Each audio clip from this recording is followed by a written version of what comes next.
Bhakti ji.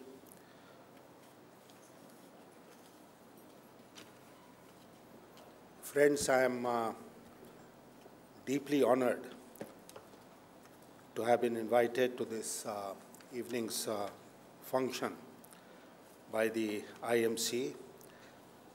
I have been here before, but I think this is a very special occasion indeed. And this is a special... I share the platform with two of my very distinguished former cabinet colleagues, Mr. Arun Shourie and Mr. Suresh Prabhu. You have heard words of praise for all three of us from Hari Bhakti ji. But let me tell you that it was not our individual brilliance which made us do what we did. It was the leadership of Mr. Atal Bihari Vajpayee and the teamwork that he created in his cabinet that really enabled us to tackle some very difficult situations in our respective areas of operation. And that's why, I'll concentrate on what needs to be done to turn the economy around. And again, I'll say you don't have to be brilliant in order to be able to devise those steps which are needed to turn the economy around. In fact, what you need is a lot of common sense. What you need is to do the very obvious things. And if we do them, then I'm quite clear that it will be possible for us to get out of the difficult situation. You said there is bad news, or I think Mr. Hiranandani said there is bad news. There is good news. The industrial production figures which have just come are 0.1%. At least they are in the positive territory compared to the negative territory in which we were in the earlier month. But I will like to begin from what I perceive as the persistent problems of the Indian economy over not 2 years, 5 years, or the last 3 years. Historically, what have been the problems which have afflicted the Indian economy? And I'll put my finger first on high inflation leading to high interest rates.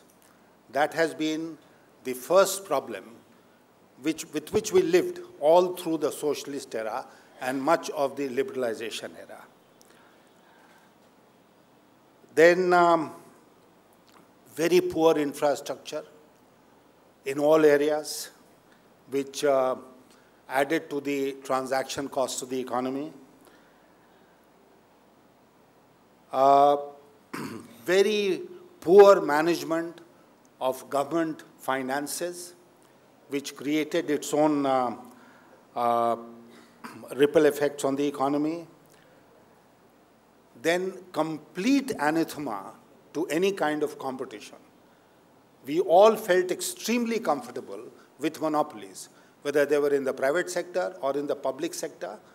And one thing which stood out was we will not encourage enterprise, we will not encourage entrepreneurship, we will kill competition wherever that competition is going to take place. Then there was curb on consumption. We believed that consumption was sinful, and therefore our people should live with one telephone, they should live with one car, one scooter. That also should be available only with a great deal of difficulty and long waiting. And we had a particular disrespect for growth. So we completely avoided the triggers of growth. Living with the Hindu growth rate became the accepted style in India. These were some of the issues which had continued. And some of them were sorted out, but many of them remained even after their major reforms which were carried out post-1991. And to my mind, it is here that we need to act in order to get the economy going again. And what are those 8, 9 steps? And I'll just list them for you. The first is, why did I praise Mr. Atal Bihari Vajpayee? Because he provided leadership. He told us to work as a team. If I had a problem, I could go to Mr. Arun Shourie. If I had a problem, I could go to Mr. Suresh Prabhu. And then the three of us will make sure that we talked in the same voice in the cabinet and got the thing through. The first problem that we face today and we must resolve is the problem of leadership. This is what is lacking.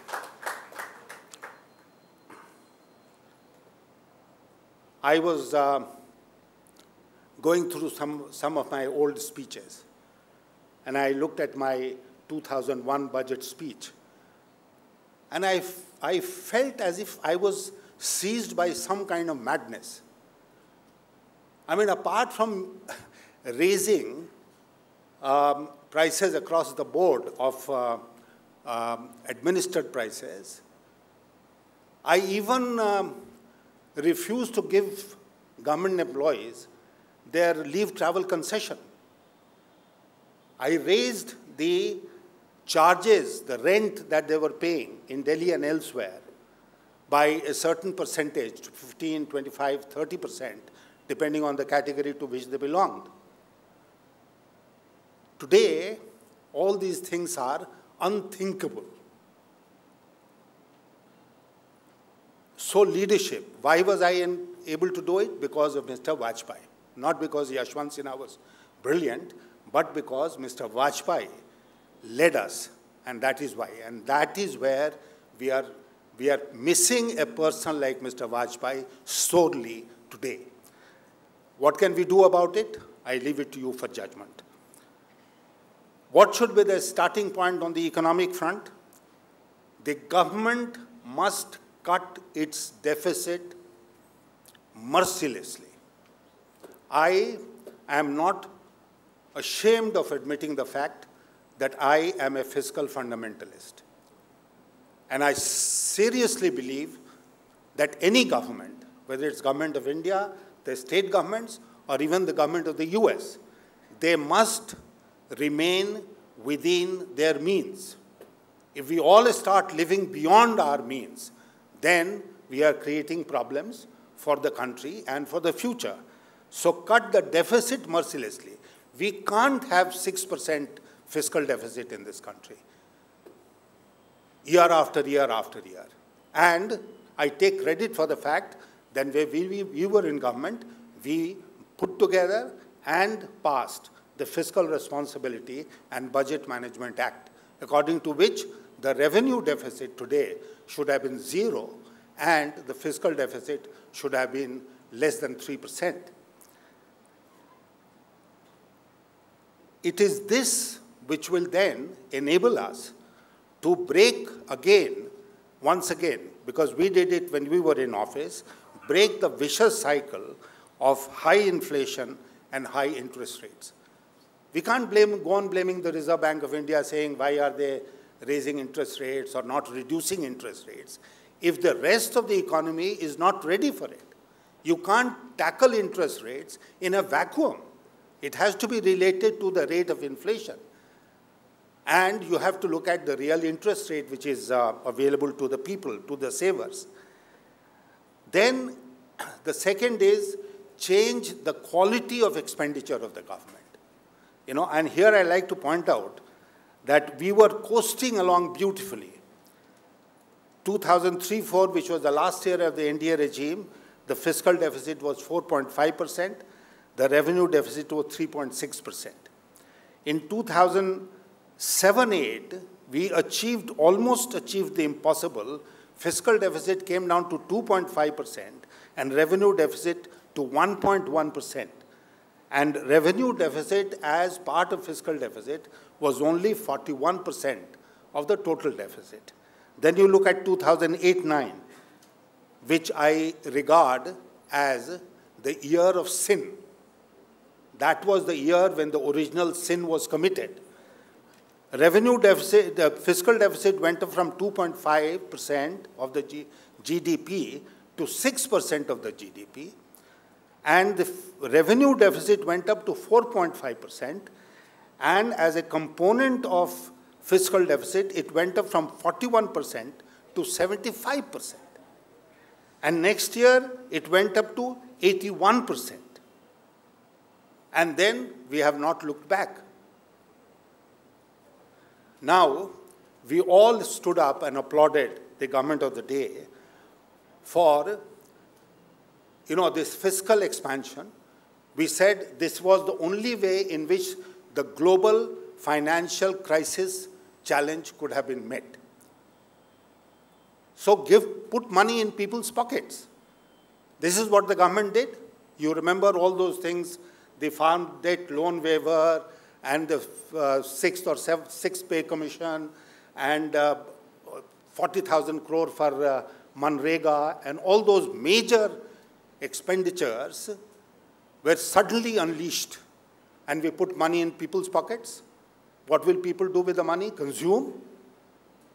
But there was no parallel increase in supply to keep pace with that demand.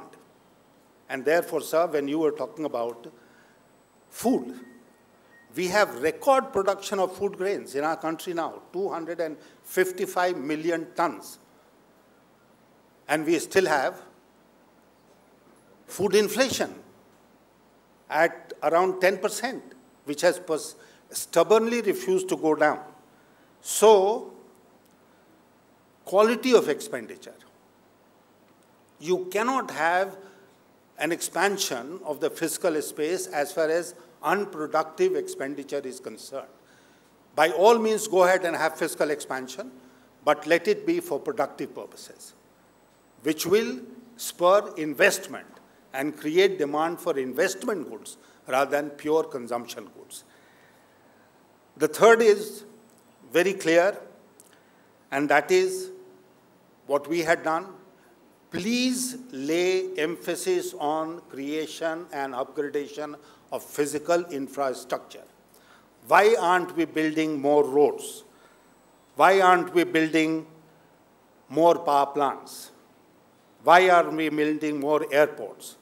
Why aren't we improving the rural and urban infrastructure? There is no dispute on this. Nobody is going to stand up and say in Parliament and outside, don't do it. Don't supply more power. Don't supply coal to the power companies. Today, according to a Parliament question, reply to a Parliament question, Suresh Prabhuji, government has admitted that the short supply to the power plants today of coal is 6 million tons. 6 million tons is what we are not able to supply to the power sector, and actually we know what's happening to the power sector. Housing is a trigger of growth. And let me just tell you that in our time, we raised the income tax exemption on interest paid on housing by anyone from 15,000 rupees per year to 150,000 rupees per year. 150,000 rupees. It has remained stuck there. Then we tried to create a secondary bond, mortgage market for housing finance. Then we permitted liquidity to flow from the financial institution to the housing sector, the commercial state sector. Housing, both commercial and residential, is a major driver of economic activity, and that needs to be encouraged. Then savings and investment. What is it that took us to nearly 10% growth? It was 36% rate of domestic savings in our economy, almost equal to what was happening in East Asia and China. and with add 2% of foreign savings or foreign investment to it, the investment rate was 38% of the GDP, which is what pushed up the economy. Now we are dwindled to something like less than 30%, 29% or so. This will have to be raised in order to ensure that we achieve higher growth rates. Then agriculture is, whether we like it or not, despite its diminishing contribution to GDP, remains a major source of livelihood to a large part of our population. So agriculture and rural development will have to receive the attention which it deserves. Then, then push the legislations which you are in a position to push.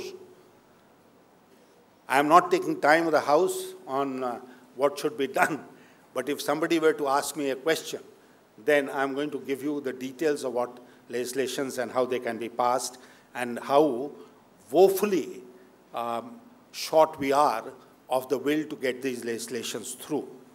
Then, finally, corruption and crony capitalism. You can't have healthy growth in your economy if you have crony capitalism and if you have the kind of corruption that we are witnessing today.